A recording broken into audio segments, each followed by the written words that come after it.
Hi, you're on the Reddit Confessions channel. The suitcase was already in the hallway when she said it. I need space from this marriage. She didn't know I had hurt her. She was on the phone, probably with him. Her voice was soft, like she was confessing a fantasy. She said it like it was poetic. Like asking for space made it less cruel than admitting she'd already walked away. I was around the corner, frozen mid-step, holding her favorite takeout in one hand and a card I had spent half an hour writing in the other. Stupid, right? A card. Who writes those anymore? She didn't see me, but I saw her. The way she twirled the phone cord around her finger like a teenager. The little smile she used to only give me, now aimed at someone else through a screen. She laughed. No, he won't fight it. He's too nice. He won't even raise his voice. And she was right. I didn't raise my voice. I stepped into the room, set the food down, and said, "Pack fast. It starts tonight." Her smile died like a candle in the wind. She turned, blinked once, and said, "Wait, what are you talking about?" "You need space," I said, calmly, like I'd rehearsed it. "So I made some. That suitcase is yours. I put in the essentials, your phone charger's already inside." She stared at me like I'd grown two heads. And for the first time in months, I didn't look away. She tried to laugh it off, said I was being dramatic, but I just pointed to the door. And here's the twist. She didn't leave. Not right away. Instead, she followed me from room to room, suddenly full of questions she hadn't asked in months. Where is this coming from? Are you serious? Is this about last weekend? But I didn't answer. I didn't argue. I didn't give her the satisfaction of another teary apology she didn't mean. Because I knew. I knew the man she called was the same man who'd texted me by accident 2 nights ago. A message meant for her. Something about next weekend's cabin. I knew enough, but I hadn't said a word. Until now.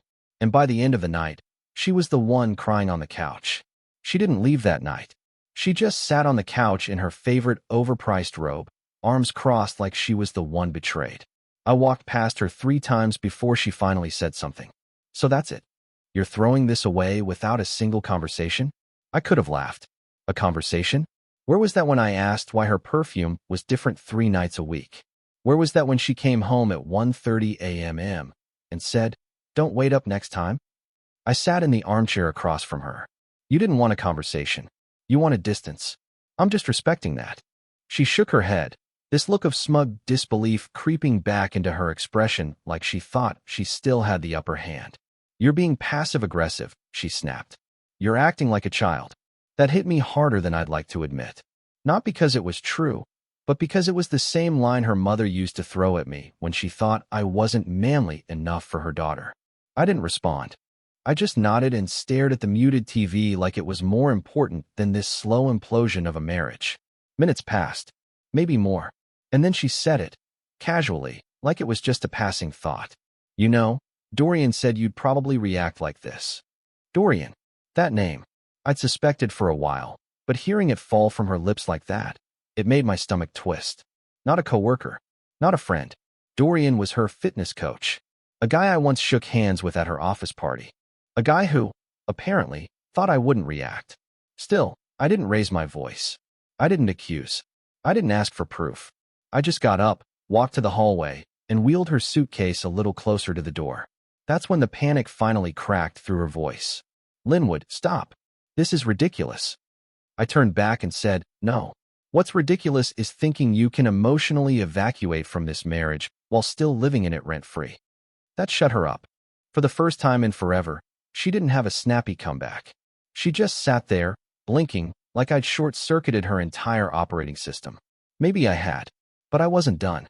I know about the texts, the missed calls, the weird Bluetooth connection in the car that kept saying Dorian's iPhone when I started it. I didn't want to believe it. I gave you every benefit of the doubt.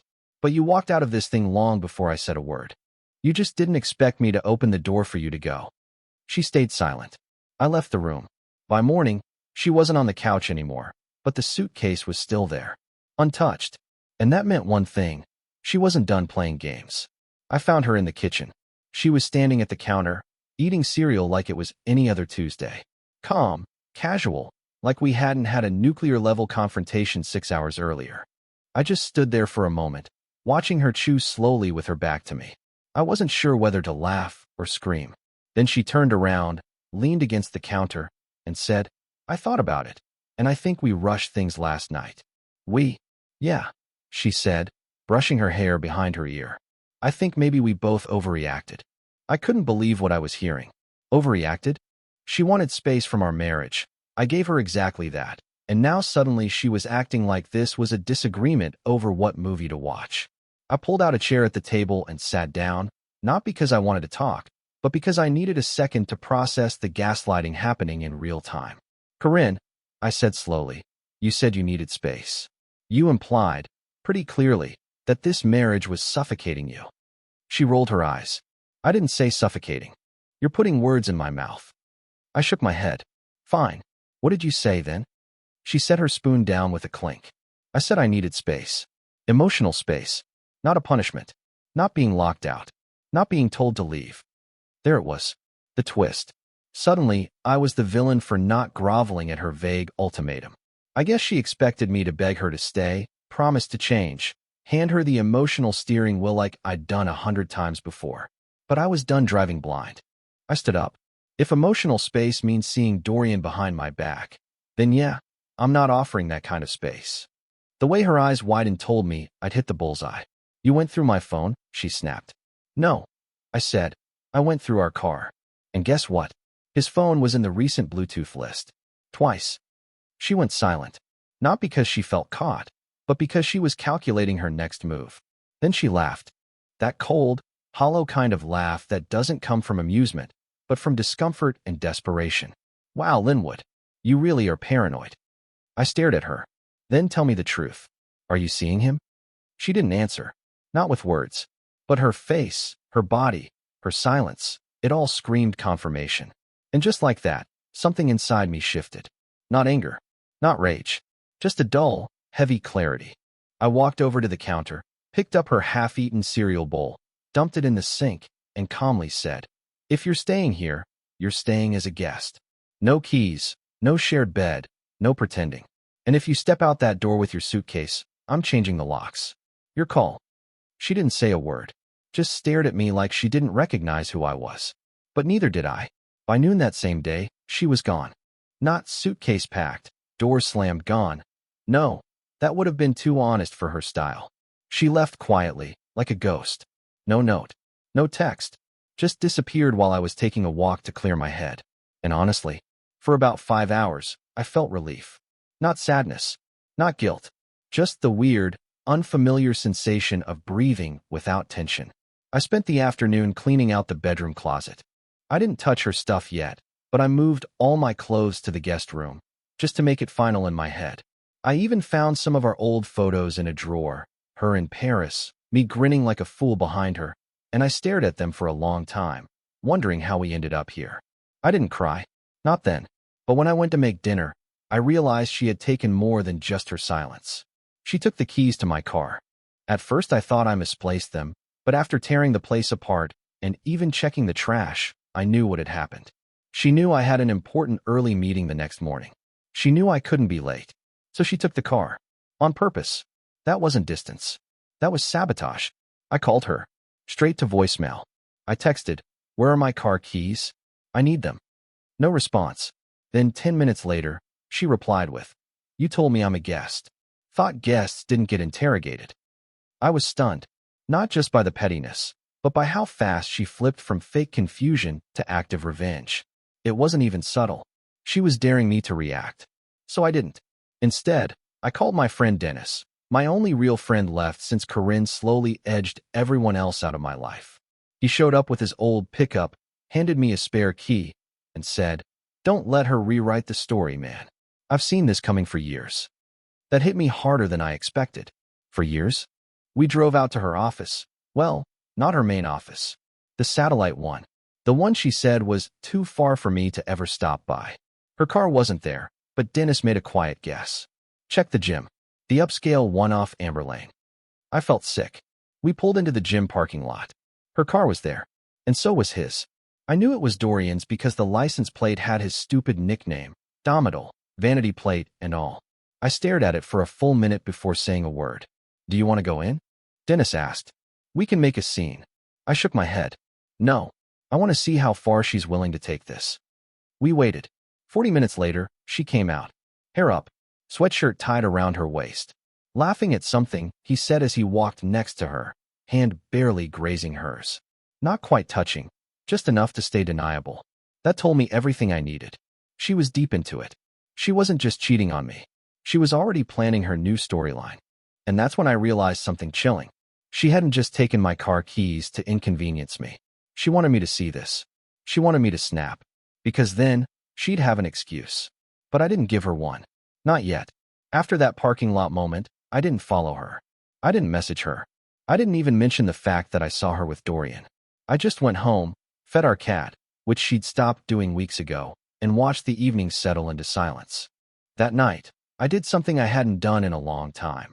I pulled out a notebook and wrote down every time in the past 6 months she had gaslit me, dismissed me, or twisted reality to make me feel crazy. The list was longer than I expected. Way longer. At around 10:30 p.m., the garage door creaked open. She was back. No apology. No explanation. Just walked into the kitchen like it was any other day, dropped her gym bag, and muttered, "You used my face cream again, didn't you? I told you it's not for men." I didn't answer. I just looked at her like I was seeing her for the first time. This person who once held my hand at my father's funeral, who used to leave love notes in my lunchbox when we were newlyweds, who now stood here talking about moisturizer as if we weren't crumbling. She made herself tea, sat on the couch, turned on a movie, and then, after a full hour of pretending everything was normal, she finally said, "So, are we going to talk about it?" "About what?" I said. She frowned. "About last night. About you threatening to lock me out like I'm some kind of criminal." There it was again, twisting the story. I calmly said, "You told me you needed space. I gave it to you. You're the one who's acting like that means punishment." She sipped her tea and mumbled, "I was just trying to be honest." I stood up and walked to the drawer where I'd hidden the spare house keys. I held them in my palm and said, "You have a choice. Either you come clean now and we deal with it, or you keep dancing around it, and I start removing access, keys, accounts, everything." She blinked. "What are you talking about?" "Dorian." Her mouth opened, then closed again. For a second, I saw panic. Then, in true Corinne fashion, it hardened into indifference. "You're overreacting. We've been friends for years." I smiled. "He sent you a heart emoji on Tuesday. Want to tell me what that was about? You were sitting next to me on the couch when it popped up." She stood up, arms crossed. "You're spying on me now?" "I'm watching the slow collapse of something I gave everything to," I replied. "Forgive me for not applauding while it burns." She left the room, slammed the bedroom door. An hour later, she came back with a blanket and pillow, like she was the one being punished, and settled on the couch. But the next morning, that's when the real shift happened. She wasn't gone. She wasn't smug. She was pale, shaking, holding her phone like it had turned into a bomb. And it had, because sometime during the night, I had quietly sent a message to Dorian's wife, just a single line. "You should probably ask your husband why he's calling my wife at midnight." And now, Corinne was holding the fallout in her trembling hands. I didn't sleep that night. I lay in the guest room with the door cracked open, just listening. No footsteps, no pacing, just the occasional buzz of her phone and the increasingly panicked sighs. She was unraveling, and I didn't need to lift a finger. I had simply pointed the truth in the right direction and stepped back. Around 4 a.m., I heard her quietly whispering in the living room. I couldn't make out the words, but I recognized the desperate tone. Dorian wasn't answering. By morning, she was still on the couch, wrapped in the blanket like a cocoon. Her eyes were red and glassy, and her phone was face down on the table. I walked into the kitchen, poured myself a coffee, and waited for her to say something. She didn't. So I did. "How's Dorian?" She didn't look up. "You had no right." "I had every right," I said without hesitation. "You made me feel like I was crazy for months. You gave me scraps while giving him everything. So I gave his wife what she deserved, facts." "I don't even know what she's going to do," she whispered, more to herself than to me. "Maybe ask you the same questions I never got answers to." That's when she finally broke. The facade, the cold confidence, it shattered. Her voice cracked as she stood up. "You don't understand Linwood. He said he was leaving her. He said we could." "Let me stop you right there," I said, setting down my cup. "I'm not interested in the love story. You said you wanted space. I gave it to you. You chose to fill that space with lies. So don't act surprised when they implode. She sat back down, burying her face in her hands. For the first time since this whole nightmare began, I felt calm. Not vengeful. Just done. It wasn't satisfaction, not really. Just a sense of closure slowly creeping in. An hour later, her phone rang. Loud. Sharp. She didn't answer. I watched the screen light up with Dorian's name and disappear when it went to voicemail. Then it buzzed again, this time a text. I didn't ask to see it. She showed me on her own, like a kid who broke something valuable and hoped honesty might erase it. The message read, "She kicked me out. Don't contact me again. I'm done risking everything for someone who can't even keep her own story straight." Corinne stared at the screen like she was waiting for a second message. An apology. A plan. A reset. Nothing came. She stood, shaky, walked into the bathroom, and locked the door. I heard her cry. I didn't comfort her. Instead, I started collecting my important documents from the office drawer: passport, birth certificate, bank files. Not for drama, just practicality. Because now, she was both heartbroken and cornered, and I didn't trust her not to go nuclear. By the time she came out of the bathroom, she looked different. No makeup, swollen eyes, still in the clothes from the day before. She sat on the edge of the couch, looked right at me, and said, "What happens now?" And for the first time since she said she needed space, I gave her a real answer. "Now you move out." She didn't argue. She didn't scream. She just nodded. But what she did that night caught me completely off guard. I should have known better than to think it would end quietly. Corinne had always been the type to play the long game. The type who wouldn't let herself be seen as the bad guy, even when caught red-handed. I went to bed that night thinking she was finally ready to accept reality. She stayed on the couch, scrolling through her phone like a zombie, occasionally staring into space like she was calculating the next day of her life without Dorian, without me. Around 2 a.m., I woke up to the sound of drawers opening. I stayed quiet at first, assuming she was just gathering her things. But then I heard the unmistakable sound of something being dropped, something heavy, sharp. I got up and found her in the master bedroom with my locked file cabinet open, flipping through folders. My folders. The ones I had just organized that morning. I had moved the important stuff, but she didn't know that. "What are you doing?" I asked. My voice was low, not angry, just tired. She jumped like she'd been caught stealing, which she basically had. "I was just making sure I didn't leave anything behind," she said quickly, almost rehearsed. "By going through my private documents?" She didn't answer that, just pushed the drawer shut and muttered, "This is still my house too, you know." "Not for long," I said, watching her every move. "You said you'd move out. Don't make this harder than it needs to be." She stood there frozen, fists clenched, breathing hard like I'd just insulted her in front of a crowd. Then she did something I didn't expect. She started crying. Not the quiet kind. Not even the fake kind she'd used during arguments in the past. This was loud. Messy. Theatrical. She collapsed onto the bed and started sobbing so hard I thought she was going to hyperventilate. And that's when it hit me. This wasn't grief. This was strategy. If she couldn't twist the truth with logic, she'd do it with emotion. She'd cry her way into sympathy. She'd make it look like I was the one being cruel. She started mumbling things like, "I gave you the best years of my life," and "I don't even know who I am anymore." Then she added the line that flipped everything. "If I lose this house, I have nowhere to go. I'll be homeless. Is that what you want?" I didn't respond right away, because the truth was no. I didn't want that. As much as she'd betrayed me, as angry and hurt as I wasn't out for blood. I just wanted her gone. I didn't need her to suffer. I just needed my peace back. But she kept going. She said she'd tell her parents I kicked her out without warning. She said she'd tell them I'd been emotionally cold for months and that she was the one being neglected. That made me laugh, quietly, bitterly. The irony of being accused of emotional neglect by the woman who spent more time texting her affair partner than talking to her husband was almost poetic. Still, I stayed calm. "I'm not kicking you out with nothing," I told her. "I'll give you until Friday. That's 4 days. Use it wisely." She sniffled, wiped her face, and whispered, "Do you still love me?" That question broke me more than I expected. Not because the answer was yes, but because I realized that for her, love was just another weapon. She didn't ask because she wanted to fix anything. She asked because she hoped I'd say yes and hesitate. I didn't hesitate. No. Her eyes finally went cold. Stone cold. And in that moment, I knew she wasn't going to wait until Friday. She was going to make her final move tomorrow. I just didn't know it would involve my job, my reputation, and a lie that nearly ruined everything I had left. I went to work the next morning expecting the usual awkward stares, maybe a few whispered updates from colleagues who had heard vague things about my marriage falling apart. What I didn't expect was to be called into HR before my second class even started. Apparently, someone had sent an anonymous email to the district office accusing me of emotional instability and hostile behavior at home that may affect students. The timing was no coincidence.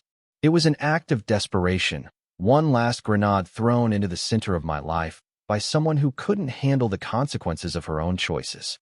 I stayed calm, explained everything. I even brought printed screenshots showing the messages between Corinne and Dorian, time-stamped, her name clearly visible. HR didn't say much, but I could tell they knew exactly what this was. One more weaponized accusation from someone who'd lost control. They dropped it the next day. That night, when I came home, Corinne was packing for real. No fake tears, no drama. She barely spoke. I think by then, even she knew she'd gone too far. Before she walked out the door, she paused and said, "I never thought you'd actually stand up to me." I didn't answer. I just held the door open. When she finally left, the silence in the house felt different. Not hollow, not lonely, peaceful, like the place could finally breathe again. I walked into the bedroom, closed the file cabinet, and took a long breath that didn't end with a sigh for once. The funny thing is, I didn't feel victorious. I didn't feel bitter, either. I felt free. I hadn't just survived a betrayal. I'd finally reclaimed myself. My time, my boundaries, my peace. I started sleeping through the night again. I called old friends. I even laughed out loud at a sitcom. Really laughed. Not just that fake chuckle I'd been doing for months.